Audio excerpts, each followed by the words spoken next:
ఇందులో జానీ మాస్టర్ది ఒక్కరిదే తప్పు కాదు, ఇద్దరు కలిసి చేసుంటారు అనే దానికి కూడా అవకాశాలు ఉన్నాయి. కాబట్టి ఇష్యూ అంతా బయటకు వచ్చినప్పుడు వాళ్ళ వైఫ్ నుంచి అయితే తనకు సపోర్ట్ వచ్చింది.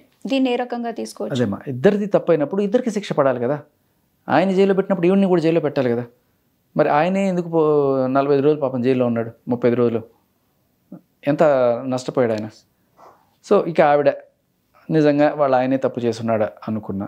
ఇందులో 2 కోణాలు. సరే, ఆయన కాసేపు మనం హిందూ అనుకుందాం, ముస్లిం కదా, ఆయన హిందూ అనుకుందాం, ఆ కోణంలో చూద్దాం. ఆయన ముస్లిం అయితే ఆయనకి ఇంకో పెళ్లి చేసుకునే అవకాశం ఉంది కదా అని ఆయన వాళ్ళ ఆవిడతో చెప్పచ్చు. సరే, వాట్ ఎవర్. ఆవిడ ఒక సగటు భారతీయ స్త్రీ. జనరల్గా ఒకవేళ ఇట్లా జరిగినప్పుడు ఏదైనా సరే భర్తని అదిలించో బెదిరించో లేకపోతే ఏదో ఒకటి చేసి మళ్ళీ దారిలోకి తెచ్చుకొని కుటుంబం నడపాలనుకుంటుంది. పిల్లలకి తండ్రి కావాలనుకుంటుంది, ఒక మంచి ఫ్యామిలీ కావాలనుకుంటుంది.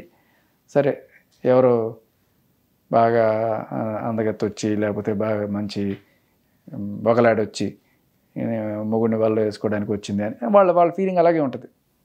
ఏమా నీ మొగుడు, నీ బంగారం మంచిదైతే ఆయన ఎందుకు పోతాడమ్మా అంటే ఉంటారు. ఇంకా కొంతమంది మగాళ్ళు మరీ వచ్చి అదే పనిగా గోకితే రక్తాలు వచ్చేట్టు గోకితే కొంతమంది అయినా సరే చెల్లించకుండా ఉండరు.